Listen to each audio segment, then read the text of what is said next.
मैं 1980 से 2015 तक 35 वर्ष बसपा में रहा हूँ। वाम से DS4 में मैंने माननीय काशीराम साहब के साथ साइकिल चलाई, तो मैंने फिर अपना रास्ता बदला। मैं 2015 तक MLC था, बसपा से कई राज्यों का प्रभारी था। 2 जुलाई 2015 को अंतिम बार मैंने बहन जी के पैर छुए और उनसे निवेदन किया कि बहन जी मुझे मुक्त कर दीजिए। क्या बोली बहन जी उस वक्त? बहन जी माँ बहन की छोड़कर जितनी गालियाँ दे सकती उन्होंने दी मुझे कहा तेरी औकात क्या थी, तेरे को 2 बार MLC हम बनाए, तेरे को बड़े बड़े राज्य का हम कोऑर्डिनेटर बनाए।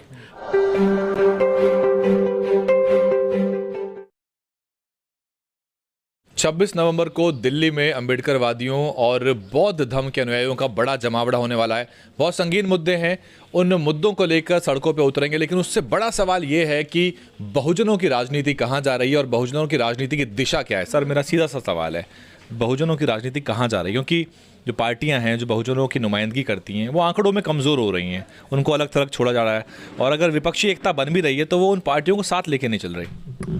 देखिए, वाकई में आपका सवाल बहुत सही है। वर्तमान समय में जो बहुजन समाज की राजनीतिक ताकत होनी चाहिए, शक्ति होनी चाहिए, वो बिखर गई है, कमज़ोर हो गई है। इस सत्य को स्वीकार करना चाहिए और हम चाहते हैं, बाबा साहब डॉक्टर अम्बेडकर जी ने भी कहा, मान्यवर काशीराम साहब ने भी कहा कि जिस समाज की गैर राजनीतिक जड़ें मजबूत नहीं होती, जिस समाज की गैर राजनीतिक जड़ें मजबूत नहीं होती, वह समाज बहुत लंबे समय तक राजनीति में कामयाब नहीं होता। तो इसलिए हम लोग राष्ट्रीय बौद्ध महासभा के माध्यम से और सामाजिक न्याय परिषद के माध्यम से समाज की गैर राजनीतिक जड़ों को मजबूत करना चाहते हैं।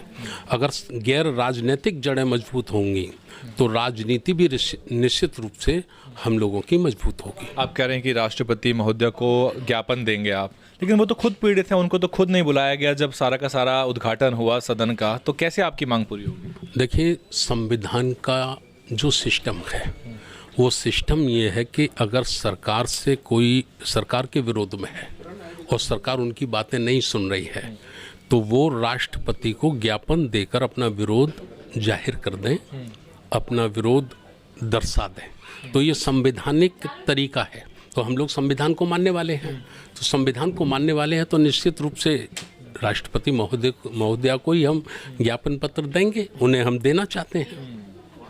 आप लंबे समय बसपा में भी रहे, आपका बल्कि पूरा पैनल में देख रहा हूँ सब बसपा के आला नेता रहे हैं जो भी यहाँ बैठे हुए हैं आज प्रेस कॉन्फ्रेंस में।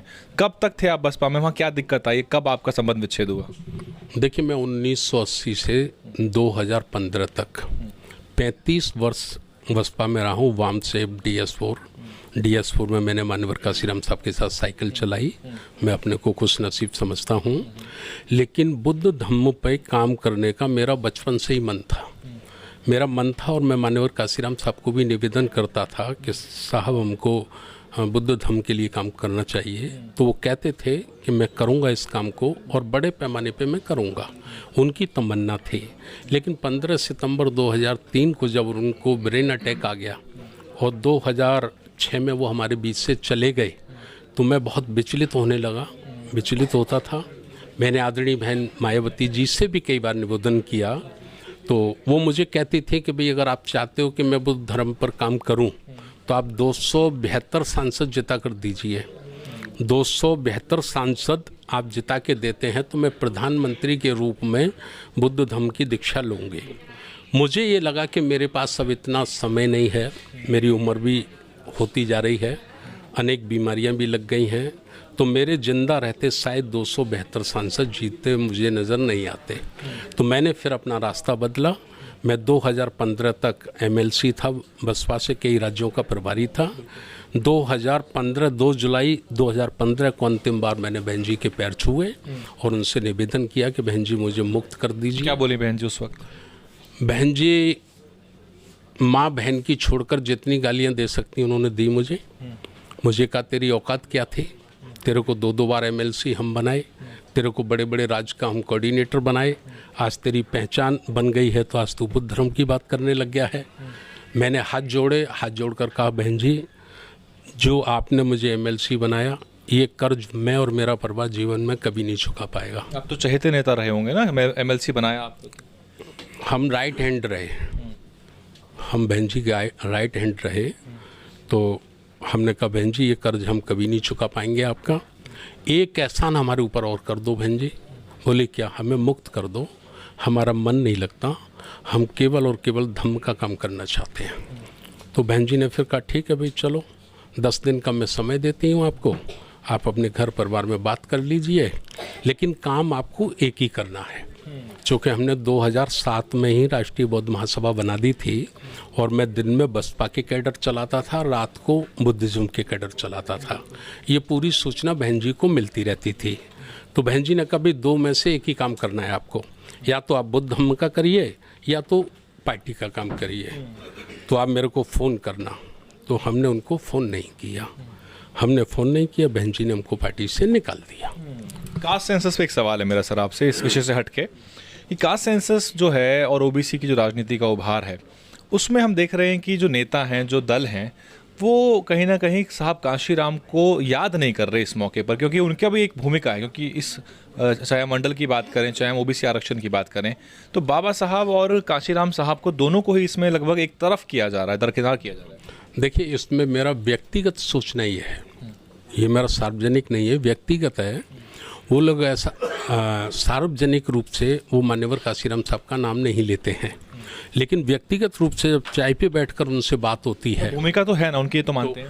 हाँ, जब बैठ के चाय पे बात होती है तो निश्चित रूप से वो कहते हैं कि ये चिंगारी केवल और केवल बाबा साहब के बाद किसी ने जगाई तो वो कांशीराम ने जगाई।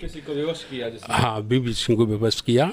अच्छा, एक मैं जैसा सोचता हूँ कि भाई ये सार्वजनिक रूप से ऐसा क्यों नहीं कहते, तो मैं उसका रहस्योद्घाटन कर रहा हूँ आपके चैनल के माध्यम से।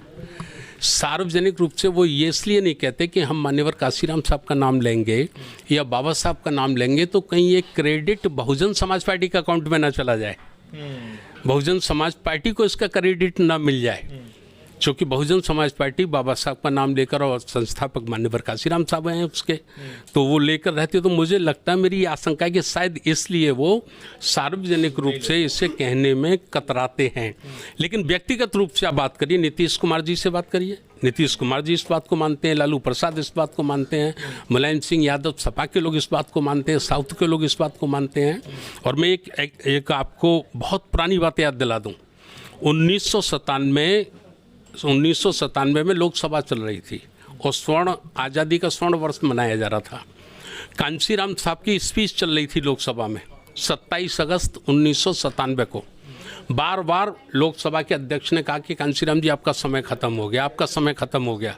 नीतीश कुमार खड़े हुए, उनके 5 सांसद थे, और नीतीश कुमार जी ने कहा कि पहली बार संसद में कोई सही बात बोल रहा है, इसलिए मेरे 5 सांसदों का समय कांशीराम जी को दिया जाए, इनको बोलने से नहीं रोका जाए। ये ऑन रिकॉर्ड है भारत के पार्लियामेंट में। तो आज कैसे, जब वो उस वक्त इतना बड़ा निर्णय ले सकते हैं तो आज क्यों नहीं कहेंगे। लेकिन सार्वजनिक रूप में कहने से मुझे लगता है वो इसलिए कतराते हैं, लेकिन कहना चाहिए। लेकिन पब्लिक आज कह रही है, जो वहाँ के जातिगत आंकड़े आए हैं 85% और प्लस 15%, तो जो पब्लिक है, भारत की जनता, वो करीब ये तो कांशीराम साहब कहते थे, ये तो कांशीराम साहब तो इसको 40 वर्ष पहले कहे, तो वो तो सब सामने आ गया पूरा। वर्तमान में क्या स्थिति है? क्योंकि मेरा सवाल ये है कि ओबीसी राजनीति का जो उभार है उसमें कहीं ना कहीं एक दलित राजनीति प्रतिस्पर्धा भी देखी जा रही है कि जब दलित नेतृत्व में राजनीति बहुजनों की मजबूत हुई थी तो उसमें ओबीसी साथ था हमेशा। कैबिनेट देखिए बहन मायावती की 4 सरकारों के।